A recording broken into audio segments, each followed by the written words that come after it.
Hello everyone. Bihar special की series में आज हम लोग बिहार के प्राचीन इतिहास का पार्ट 2 देखेंगे। पार्ट 1 और बौद्ध एवं जैन धर्म से संबंधित वीडियो इस चैनल पर अपलोड किए गए हैं, आप चाहें तो उन्हें देख सकते हैं। तो शुरू करते हैं। शुंग वंश से मौर्य वंश के खत्म होने के बाद जो वंश आया था वो था शुंग वंश। तो शुंग वंश मौर्य वंश के अंतिम शासक बृहदत्त की हत्या कर पुष्यमित्र शुंग ने 185 ईस्वी पूर्व में शुंग वंश की स्थापना की। पुष्यमित्र शुंग ब्राह्मण था, वह बृहदरथ का सेनापति था। पुष्यमित्र ने सेनानी की उपाधि ली थी। उसने यवनों के आक्रमण को विफल किया था। पुष्यमित्र ने 2 अश्वमेध यज्ञ कराए, इसमें पुरोहित पतंजलि थे। पुष्यमित्र की मृत्यु के बाद उसका पुत्र अग्निमित्र 148 ईस्वी पूर्व में राजा बना। कालिदास के नाटक मालविका अग्निमित्रम में अग्निमित्र एवं मालविका का वर्णन है। इस वंश का अंतिम शासक कौन था? तो इस वंश का अंतिम शासक था देवहूति। इसके बाद आता है कर्ण वंश। कर्ण वंश की स्थापना वसुमित्र ने देवहूति की हत्या करके की थी। वसुमित्र शुंगों के अमात्य या मंत्री थे। कर्ण वंश भी ब्राह्मण वंश था। इस वंश का अंतिम शासक सुशर्मा था। सातवाहन के शासक सिमुक ने सुशर्मा की हत्या कर कर्ण वंश का अंत कर दिया था। इसके बाद जो वंश आता है वह है कुषाण वंश। भारत आने वाले विदेशियों में कुषाण सबसे अंतिम थे। विदेशियों के आने का क्रम जो था वो था हिंद यूनानी, शक, पहलव और कुषाण। कुषाण चीन के यूची तोखरी जाति से संबंधित थे। कुषाण वंश के संस्थापक कुजुल कटफिसेस थे। इस वंश का सबसे प्रमुख शासक जो था वो था कनिष्क। कुषाण वंश की राजधानी कहाँ थी? पुरुषपुर या पेशावर एवं मथुरा थी। अश्वघोष जिन्होंने बुद्ध चरित की रचना की थी को कनिष्क ने पाटलिपुत्र से विजित किया था। कनिष्क के समय में गांधार एवं मथुरा कला का विकास हुआ था। कनिष्क ने चौथी बौद्ध संहति का आयोजन कुंडलवन कश्मीर में करवाया था। कनिष्क ने 78 ईस्वी में राजा बनने के अवसर पर शक संवत चलवाया था। तो शक संवत कब चला था? 78 ईस्वी में। कनिष्क के समय सिल्क मार्ग पर कुषाणों का आधिपत्य था। कुषाण वंश के बाद आता है गुप्त वंश। याद रखिए, हम जो भी वंश पढ़ रहे हैं हम सिर्फ उनका प्रभाव बिहार में पढ़ रहे हैं, ना कि पूरे भारत में। पूरे भारत में पढ़ेंगे तो कुषाण वंश ने बहुत सारे काम किए थे जो कि थियरी में होगा। वो भारत के जब प्राचीन इतिहास पढ़ेंगे तो हम उसमें पढ़ेंगे। तो गुप्त वंश की स्थापना श्रीगुप्त ने की थी 240 से 280 ईस्वी के बीच। श्रीगुप्त का उत्तराधिकारी कौन था? घटोत्कच गुप्त। वह प्रथम गुप्त शासक था जिसने महाराजा की उपाधि ली थी। घटोत्कच गुप्त के बाद आता है चंद्रगुप्त प्रथम। चंद्रगुप्त प्रथम का कार्यकाल है 320 ईस्वी से 335 ईस्वी। गुप्त वंश का वास्तविक संस्थापक चंद्रगुप्त प्रथम को माना जाता था। उन्होंने 320 ईस्वी में गुप्त संवत चलाया। शक संवत हमने पढ़ा 7800 ईस्वी में, गुप्त संवत 320 ईस्वी में। चंद्रगुप्त प्रथम ने लिच्छवियों की राजकुमारी कुमार देवी से विवाह किया था। वह प्रथम गुप्त शासक था जिसने महाराजाधिराज की उपाधि धारण की थी। इसके बाद आते हैं समुद्रगुप्त, जिनका कार्यकाल 335 से 375 ईस्वी रहा। इतिहासकार स्मिथ ने समुद्रगुप्त को भारत का नेपोलियन कहकर संबोधित किया है। समुद्रगुप्त ने परक्रमांक, अप्रतिरथ आदि की उपाधि धारण की थी। समुद्रगुप्त के अभियानों की चर्चा हरिसेन द्वारा रचित प्रयाग प्रशस्ति से मिलती है। उसने उत्तरापथ के 9 राजाओं तथा दक्षिणापथ के 12 राजाओं को विजित किया था। समुद्रगुप्त को कविराज भी कहा गया है। समुद्रगुप्त को उसके सिक्के पर वीणा बजाते हुए दिखाया गया है। समुद्रगुप्त का दरबारी कवि कौन था? हरिसेन। समुद्रगुप्त वैष्णव धर्म को मानता था। समुद्रगुप्त द्वारा अश्वमेध यज्ञ कराने के प्रमाण भी मिले हैं। समुद्रगुप्त के बाद 375 ईस्वी में रामगुप्त के राजा बनने का साक्ष्य मिला है, लेकिन उसके अयोग्य होने के कारण चंद्रगुप्त द्वितीय ने उसकी हत्या कर स्वयं को राजा घोषित कर दिया है। यानी समुद्रगुप्त के बाद कौन आया था? रामगुप्त। और रामगुप्त के बाद चंद्रगुप्त द्वितीय। चंद्रगुप्त द्वितीय का कार्यकाल 375 से 415 ईस्वी रहा। चंद्रगुप्त द्वितीय ने शकों को पराजित कर 389 ईस्वी में विक्रमादित्य की उपाधि धारण की। चंद्रगुप्त द्वितीय ने देवगुप्त, देवराज एवं देवश्री आदि की उपाधियां भी धारण की थी। चंद्रगुप्त द्वितीय ने ध्रुव देवी एवं कुबेर नाग से विवाह किया था। कुबेर नाग से उत्पन्न पुत्री प्रभावती गुप्त का विवाह वाकाटक नरेश रुद्रसेन द्वितीय के साथ हुआ था। रुद्रसेन की मृत्यु के बाद प्रभावती ने अपने अल्पवयस्क पुत्रों के संरक्षिका के रूप में शासन किया। उस दौरान प्रभावती ने चंद्रगुप्त द्वितीय की सहायता से गुजरात एवं काठियावाड़ पर विजय प्राप्त की। चीनी यात्री फाहियान चंद्रगुप्त द्वितीय के समय भारत आया था। फाहियान भारत में 14 वर्ष अर्थात 399 से 414 ईस्वी तक रहा था। चंद्रगुप्त द्वितीय को मेहरौली लौह स्तंभ में चंद्र नाम से संबोधित किया गया है। मेहरौली लौह स्तंभ चंद्रगुप्त द्वितीय का माना जाता है। चंद्रगुप्त द्वितीय के 9 रत्न थे। कौन कौन से थे? कालिदास, धन्वंतरी, अमर सिंह, वराहमिहिर, शंकु, बेताल भट्ट, घटकरपर, छपणक एवं भररुचि।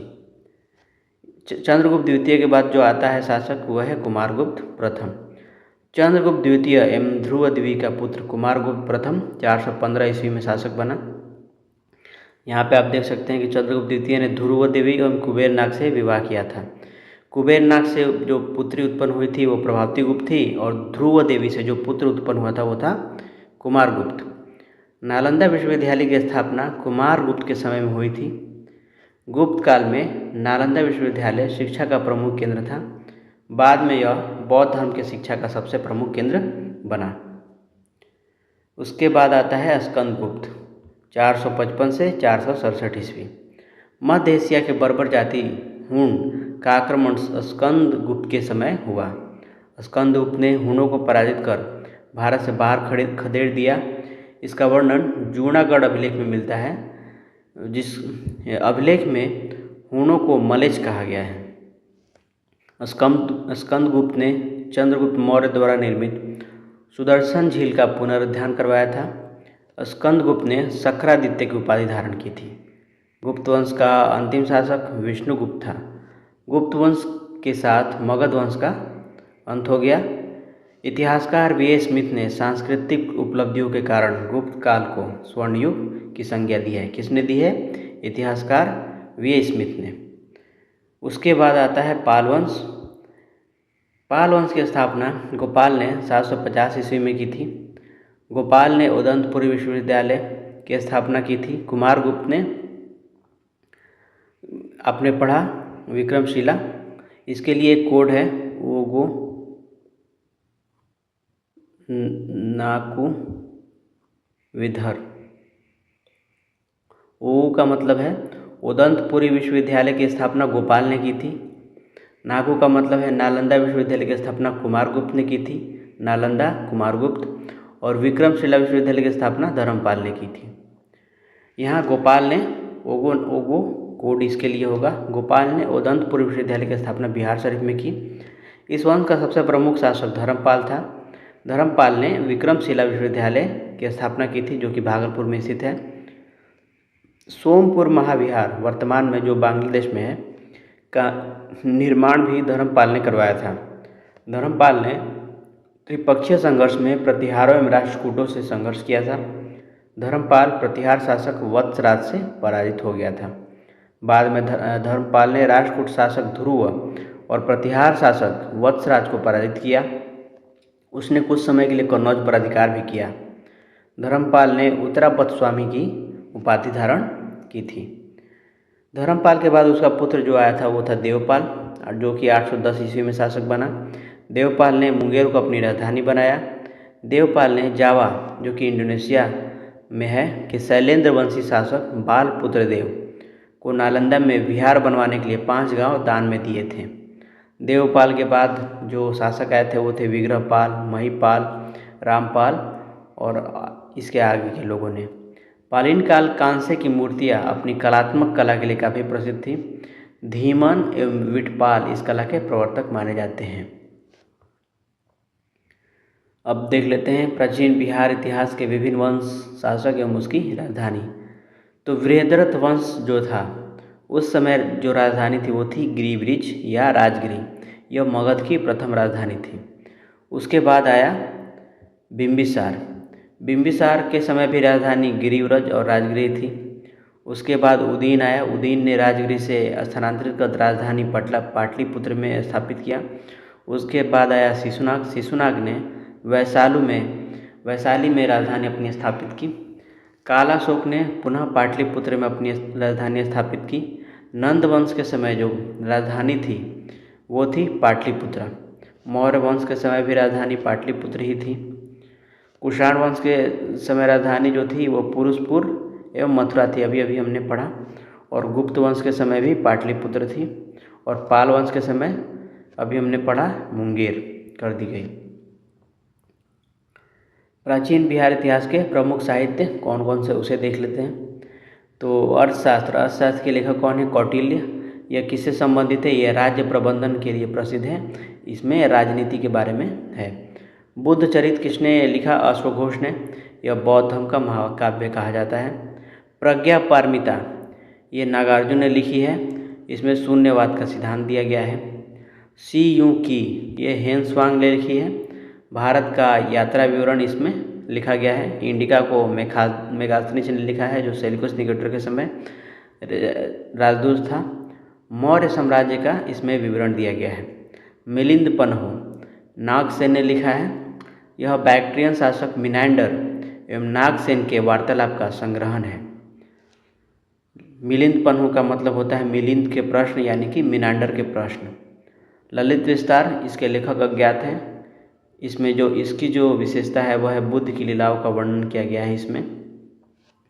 महावंश इसमें श्रीलंका के राजाओं का वर्णन है। और जातक कथाएं बुद्ध के पुनर्जन्म कहानियाँ इसमें लिखी गई हैं।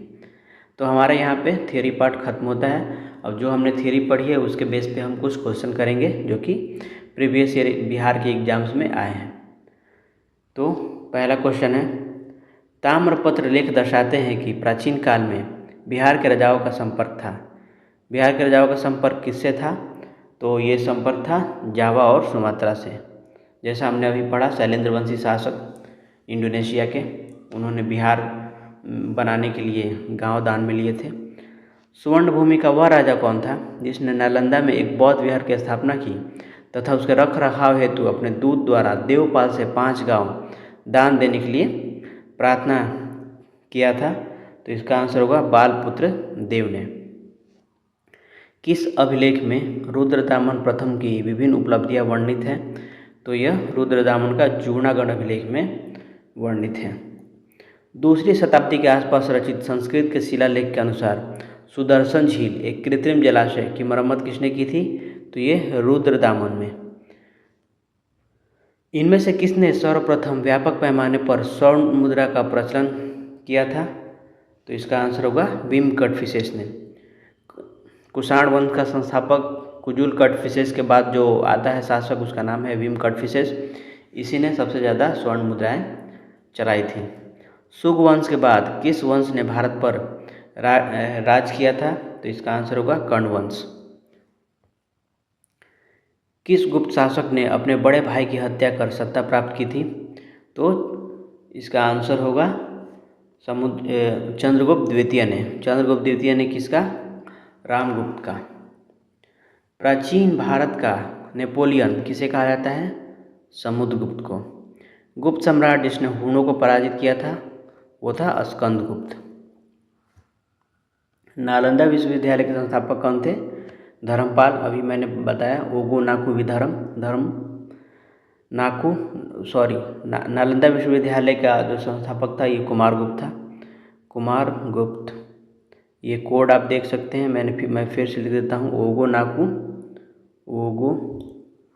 नाकू विधर्म। तो नालंदा का कुमारगुप्त, विक्रमशिला का धर्मपाल, उदंतपुरी का गोपाल। नालंदा विश्वविद्यालय की स्थापना का युग ये कब स्थापित हुआ था? तो गुप्त काल में, क्योंकि नालंदा को किसने स्थापित किया था? कुमारगुप्त ने। नालंदा विश्वविद्यालय किसके लिए प्रसिद्ध है? तो यह बौद्ध धर्म दर्शन के लिए प्रसिद्ध है।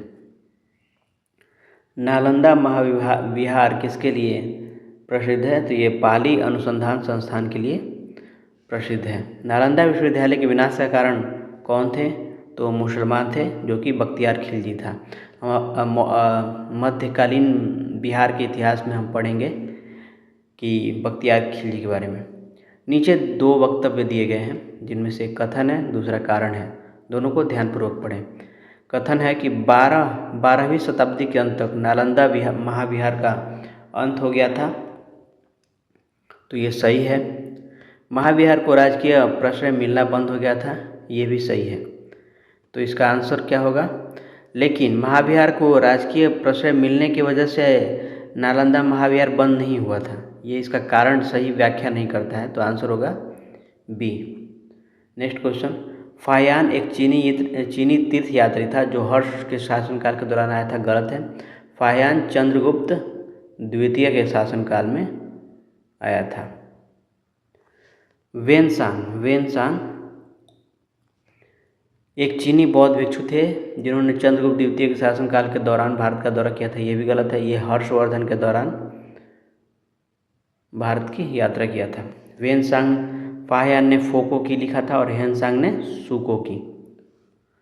तो इसका आंसर क्या होगा? दोनों ही गलत हैं, तो आंसर 16 का डी, उपयुक्त में से कोई नहीं। प्रसिद्ध चीनी यात्री फाहियान ने किसके शासनकाल में भारत की यात्रा की थी? तो फाहियान अभी हमने देखा चंद्रगुप्त द्वितीय के। चीनी यात्री सुंग युन ने भारत की यात्रा की थी, तो इसमें ये आंसर नहीं है, आंसर ई होगा 18 का। क्वेश्चन नंबर 19, चीनी यात्री इत्सिंग ने बिहार का भ्रमण किया था, ये भी गलत है, ये उपयुक्त में से कोई नहीं होगा। नगरों का क्रमिक पतन किस काल की एक महत्वपूर्ण विशेषता थी? तो यह गुप्त काल की एक महत्वपूर्ण विशेषता थी। निम्नलिखित में से कौन सा बंदरगाह गुप्त काल में उत्तर भारतीय व्यापार के लिए उपयोग किया जाता था? तो इसमें से कोई नहीं है। इनमें से कौन गुप्त काल में औषधि के क्षेत्र में अपने कार्य के लिए जाने जाते हैं? तो गुप्त काल में सुश्रुत गुप्त काल के नहीं हैं, तो आंसर ई होगा, इसमें से कोई नहीं। धन्वंतरी छप्पनक जो थे।